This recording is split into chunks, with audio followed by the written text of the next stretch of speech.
Broadcasting live from the Business RadioX studios in Chattanooga, Tennessee, it's time for Chattanooga Business Radio. Now, here are your Business RadioX hosts. Welcome to another exciting and informative edition of Chattanooga Business Radio. Stone Payton here with you this afternoon. You guys are in for a real treat. Please join me in welcoming to the broadcast with Rock Creek Informatics, Mr. Andrew Van Breugel. How are you, man? Doing well, Stone. Great to be here and looking forward to sharing some time with you and your listeners this afternoon. What a delight to have you on the show. I got a ton of questions, Andrew. We may not get to them all, but what I think would be a great place to start, just maybe if you could share with us a little bit about Rock Creek. What mission, purpose, what are you guys really out there trying to do for folks? Sure. So look, we're a small business consultancy based here out of Chattanooga. We try to do most of our work in this southeast Tennessee, but it doesn't work out that way typically. We do work all over the country. And what we're trying to do is help smaller to medium enterprises with their process efficiency and their business performance, particularly on the operational side. We have a bunch of consultants that work with small businesses. They're all highly experienced with a lot of work background. And we like to get into the nitty-gritty, down low and dirty with organizations and really get into what they're doing and see if we can assist them with their efficiency. What's the backstory, man? How'd you get in this line of work? How long does this go for? This Look, a long story. So I did a lot of my work overseas. You can probably hear I'm not from the US. I'm Australian. I spent a lot of time in Asia working for some large corporates over there. And I met my current business partner over there. He was bringing students over from Lee University up in Cleveland here. He teaches the MBA program there. And they would come to Singapore, to get some experience and do some projects in my plants that I was running over there. And as time went by, we talked and we decided, hey, look, why don't we do this on a more serious basis and run this consultancy and do some work down here in Tennessee. So I came over to run the consultancy because my business partner, Guy, he has a passion for teaching. So he's a professor there at Lee University teaching the business school.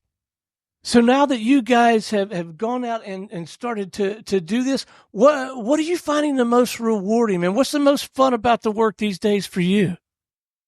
Look, it's always a similar sort of thing. So most organizations, particularly smaller ones, they either have the founder and the family or maybe some employees trying to run the business. And they really don't have all of the skills and capabilities and expertise and certainly not all of the experience that's necessary to really do well. So that's where we come in.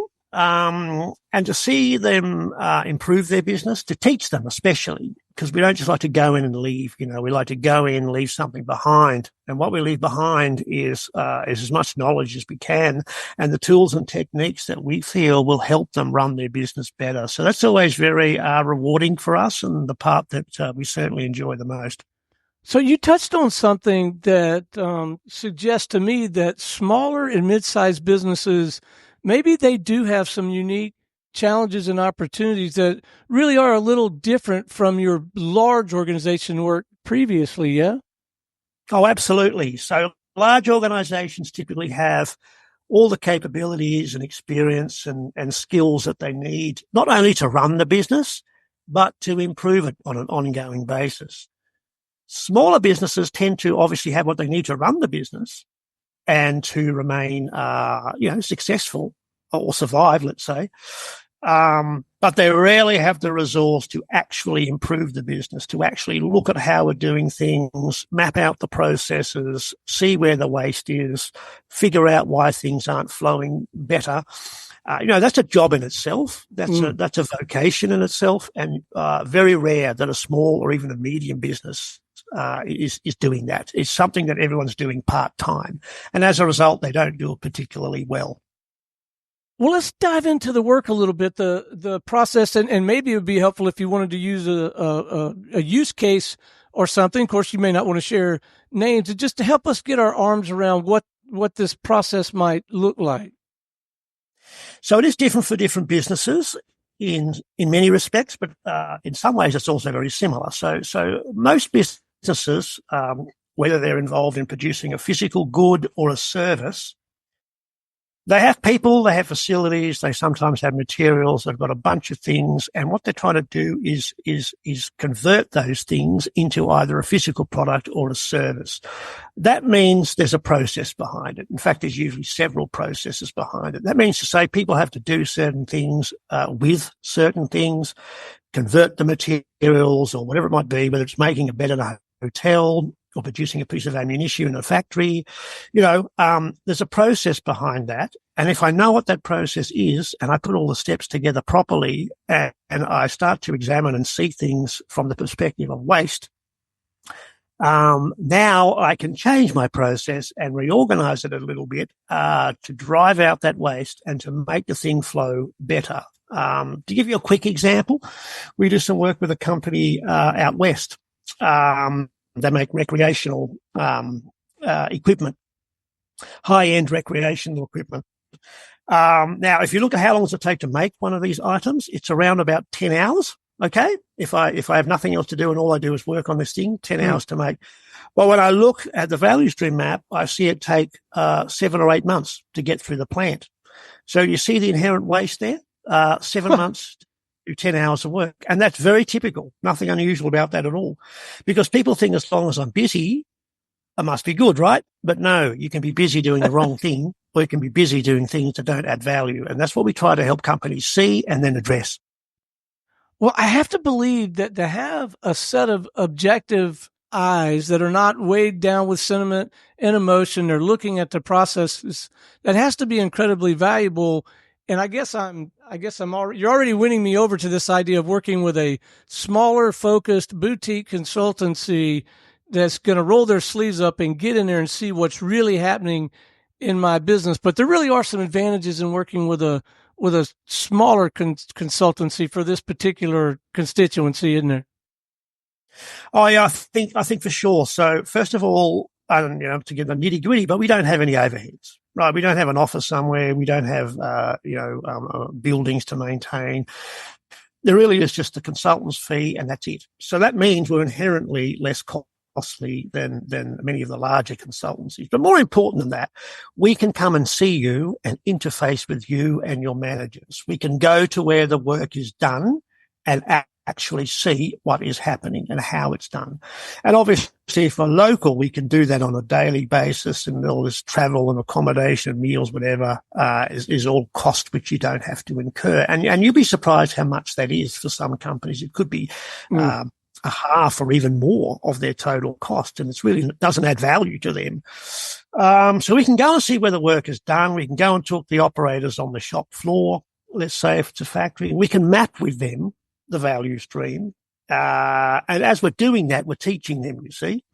So all of this is intense and all of it takes time. And if you're paying one of the big consultancies, the sort of fees they charge, you're just not going to be able to do it. So it's a much more affordable and much more, I would say, friendly relationship that we create. And I think that's why we have so much repeat business.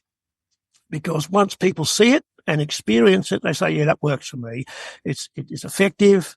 It's personable. And on top of all that, it would cost me less than if I were to use one of the big companies out of one of the big cities. Yeah. So do you ever find yourselves filling or maybe coordinating someone else to fill some sort of fractional management role for a period of time in some of these client systems? Yes, absolutely, Stone. That's becoming very popular because, like we said earlier, a lot of the smaller to medium-sized organizations, they don't have the skills in-house. So now they have a choice. Or maybe I should employ somebody. But now I end up having to employ somebody to do more or for more hours than what's really needed for that skill set. Fairly expensive probably. And I may have to get someone from out of state and pay all of their relocation. So there's a lot of risk there. And then after 6 or 8 months, I find it doesn't really work out. We find that a lot. Now, on the other hand, I could go the fractional way. and say, here's a person with 30 years of manufacturing experience. Maybe I need them 2 days a week, whatever, 3 days a week. But for the long haul, meaning to say, 6, 12, 18, 24 months. We're not there to do a project. We're there to be your, for example, operations manager. So we expect a seat at the table, but we don't need to be there 5 days a week, and you don't need to be paying us 5 days a week. A lot of smaller companies finding that really attractive because it's cost effective. They really don't have any other way of getting that experience and those capabilities and those skills into their business. And it's risk free because you know what? If I don't like you after a couple of weeks, I'll just politely ask you to leave. Which is hard to do with an employee, So fractional management or fractional leadership, as we call it, becoming very popular. And we have some of our consultants working for more than several years in some businesses, on the plant side or on the quality management side, or on the financial side. So for small family businesses or even medium-sized ones that are not family businesses, they finding this a very suitable alternative to the traditional find an employee, get them in, onboard them, hope for the best, pay them a lot of money, find something else for them to do because I don't really need their skill set for 40 hours a week. So that's the solution there, Stone. You know what? You've mentioned it a couple of times. The family businesses, I bet they have their own set of challenges above and beyond all the challenges that a small and medium sized businesses face. I bet there are some unique dynamics when you're working with a family owned business, aren't there? Very much so, very much so. And there are quite a few of them around here, in the South. And, some of them are into their, first generation of handover, and some of them maybe into their second, but the success rate of family businesses beyond the second generation is very, very low, very small. And we find a lot of family businesses are still being run by the founder who may be in their 60s or even 70s now. And sometimes the children not interested in the family. So obviously their only choice is to sell, and they find that their business is severely undervalued because they've never bothered to. It's a bit like if I want to sell my car, I should at least wash it and tune it and get it a little bit fixed before I sell it, But a lot of family businesses aren't like that. So they're leaving a lot of value on the table because, as you know, there's a multiplier on your earnings in terms of what you charge for the business. So every $100,000 of earnings that you can secure might be worth $700,000-800,000 or more to you, in terms of the selling price of the business. So a lot of businesses are asking us to help them with that aspect. I'll bet. So how does the whole sales and marketing thing work for a consultancy like yours? Is it almost all referral based, or do you find yourself having to shake the trees a little bit and do some actual marketing? How do you get the new business, man? So honestly, we do both, but I can tell you the relationship based marketing or representation is by far and away the most successful. I mean, virtually all of our business comes from referral or repeat from existing clients. It's very hard to attract. It's very hard to get the story across in a way like I'm communicating it to you now. You can't really do it on a leaflet, or you can't really, put an ad in a periodical. You've got to sit down with someone for a good 45 minutes, 60 minutes to convince them that, you know what?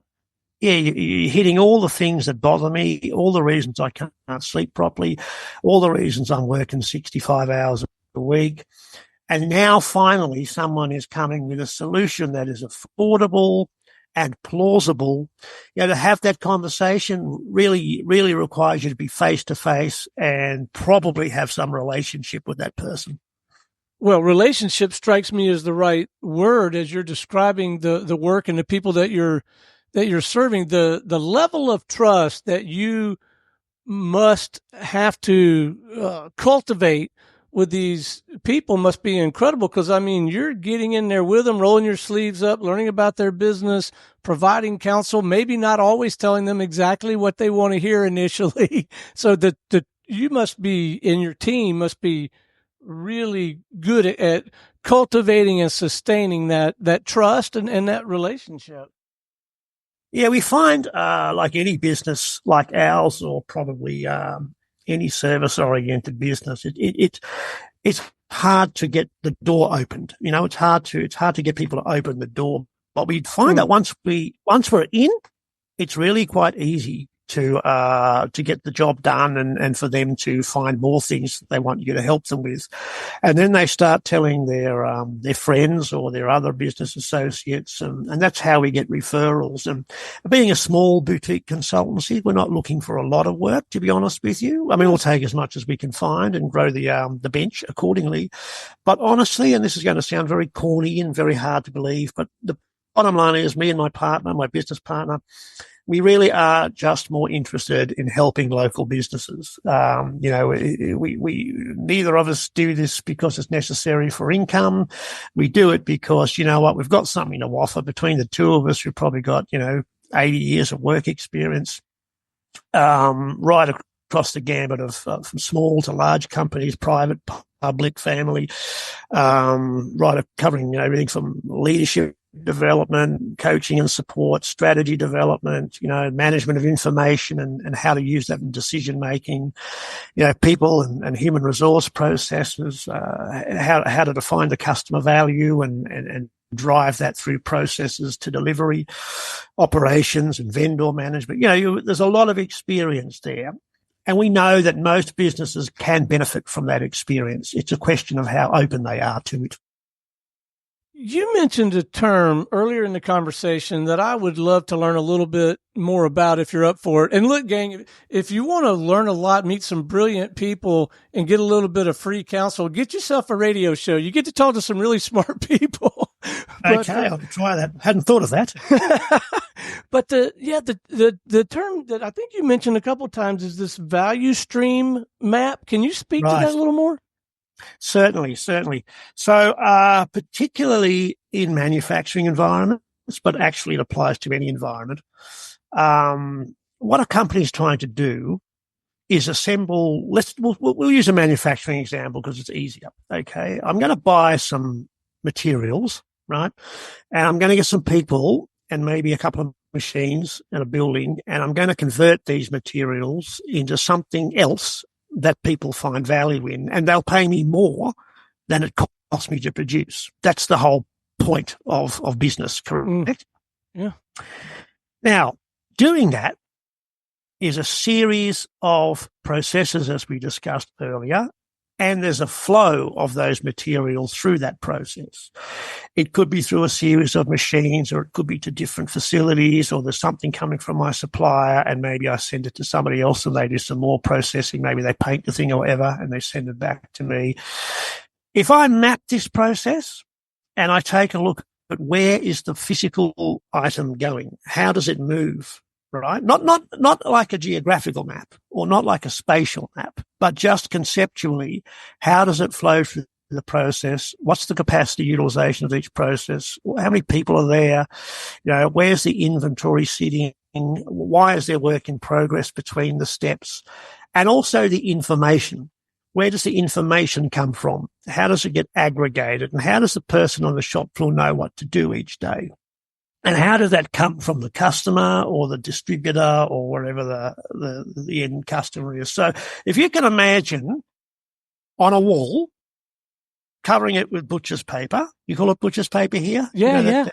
Yeah. Okay. Covering it with butcher's paper, that brown paper, having a bunch of people in the room who know the process, all typically going and having a look as well, and starting to measure cycle times, starting to measure downtime, starting to measure defect rates, having a look at who's working at this equipment, taking a look at the work in progress on either side of the work unit. If you map that out and draw it on the wall using symbols that we use, is a classic lean technique, by the way, value stream mapping. And then I'll overlay that with the information flow, like how does information come from the customer to the shop floor, through who and through what systems, if they're using any kind of computerized system. And then And down the bottom, I've got this process cycle efficiency sort of diagram that's going to show me, okay, when am I adding value to this product? Through this value stream map, when am I adding value? So envisage, if you will, Stone, on this wall inside a large room, a map that shows a bunch of processes and a whole bunch of data around each process. It shows me where the inventory is. And down the bottom, I have the lead time. Let's say it's 5 days, but how much of that 5 days was I actually working on the product and how much was it sitting around? Now I've got my process cycle efficiency, and boom, right there, I have a very valuable piece of information that I can start to assign improvement around. Okay. I can start to see the waste, and I can start going to attack that waste. I can start to see where the flow is, or where the flow is being retarded, and how do I stop that flow from stopping? How do I make it flow better? And this is how you make value flow and how you reduce waste and drive process efficiency that way. That's a very convoluted answer. I should have just shown you one. If we were doing a video, sort of thing, I could just show one on the screen. Well, and since the radio, I have to try and describe it. Well, when we get that studio in Chattanooga that I was telling you about before we come on air, then you can show it to me. You can show it to me in purpose. But no, I didn't find it convoluted at all. It makes all the sense in the world. I think it would be incredibly valuable, and I see the use case and application for manufacturing. But, I've been in the professional services arena for 35 plus years. I think there's plenty of application in our world too, man. I think that seems powerful. Yes, absolutely. We've used it in the healthcare setting as well, where we try to expedite the processing of healthcare providers' fees from insurers. The only challenge with non-production processes is everything is done sitting down at a computer. So, there's no physical product to follow. There's no sheet of paper. There's no folder. It's all happening electronically. And so it's exactly the same concept, though. You're going to map it out, and you're going to see where does the information stop. So I give Stone something to approve, and he sits on it for 5 days on the average. Well, there's 5 days lost. Okay. Now, if it's a physical item sitting on the shop floor, you can actually see it there. And you can say, why are the 10 of these sitting over there? Oh, they're waiting for machine A to be repaired or whatever. It's harder to see. Or if I'm making beds at a hotel, or if I'm servicing animals in a veterinary clinic, a lot of it is, it's harder to map, but the concept is exactly the same. Yeah. Hey, I'm going to switch gears on you for a minute, if we could. Hobbies, interests, pursuits, passions outside the scope of this consultancy work. A lot of listeners, for us, anything that I'm producing or hosting or co-hosting, they know I like to hunt, fish, and travel. Anything you kind of nerd out about that is outside the scope of this conversation? That's not a good question to ask, Stone, because, I'm really quite boring, and I try to figure out why I've got no time. But no, look, I'm not into anything that takes time. I don't do hunting, fishing, golf, all off the agenda. None of those things are ever going to make it onto my thing. Although having said that, I probably spend too much time watching sport. Like at the moment, my sons go to UTC here in Chattanooga. So, right now, of course, we go to every home game there for the Mocks, who are doing okay, by the way, if you're interested. Unfortunately, I also watch the Titans, but this year that's proving to be a waste of time. So to answer your question, I like documentaries, I like movies, I like hanging around at home. I don't mind doing home repairs, which nobody likes, but I like doing it. Trying to figure out how things work. I'm not a builder, obviously, so, if something's broken, I like to figure out how to fix it myself if I can. So look, it's really boring, Stone. Going to be no listeners out there that are going to be enthusiastic about my extracurricular activities. Hey, I would love to leave our listeners, if we could, with a couple of actionable items, something to chew on. Maybe it's something to read, a do or a don't, and maybe it has to do with looking, inside their organization. But just, you've been at this a long time. You've seen it all. And look, gang, the number one pro tip is reach out and have a conversation with Andrew or somebody on his team. But yeah, Andrew, maybe just to tide him over between now and then, let's give him a little something to noodle on and think about. Yeah, look, the thing I want people to learn to do better is to keep an open mind, to not be afraid of outside, let's not call it advice, but just outside experience and outside thoughts. We peddle something called inclusion. I know we're using inclusion all the time now, and I don't use it the way that most people are. Inclusion just simply means everybody in your factory or at your workplace, whatever it is, nearly all of them are working below their potential. I guarantee, right? Just about everyone. Now, why is that? Well, it's because they're not included in the important stuff of decision making, analysis, idea generation, idea assessment, and then finally choosing to do something. So my nugget, if I can call it that, is learn how to involve your people in the stuff that you think for some reason is only yours to do, and that is decision making. Learn to teach your people how to be involved, and you open your eyes and you open your mind and you open your ears and stop trying to be the one who does all the decisions. And now I don't have a book for you to read. There's probably thousands of books on this. But, you know, for me, and it has been since I learned it myself back in the early 2000s, inclusion is about including everybody at work. It's got nothing to do with race, gender, or anything else. It has to do with a person is going to have something to offer to your problems, and therefore to your solutions. And the one skill that leaders don't have and never have had is, how do I spend my day doing that with my people? Come and tell me, come and show me, teach me how to engage my people and to include and involve them in the running of my business in a way that doesn't threaten me or make me feel as if I'm losing my authority. Teach me, how can I turn that corner? I am so glad I asked. That feels and sounds like marvelous counsel. Thank you for that. All right. What's the best way for our listeners to connect with you, tap into your work, maybe have a more substantive conversation with you or someone on your team? Let's leave them with some coordinates. Certainly. They can visit our website. It's thinkrci.com, or they can write to us at info@thinkrci.com.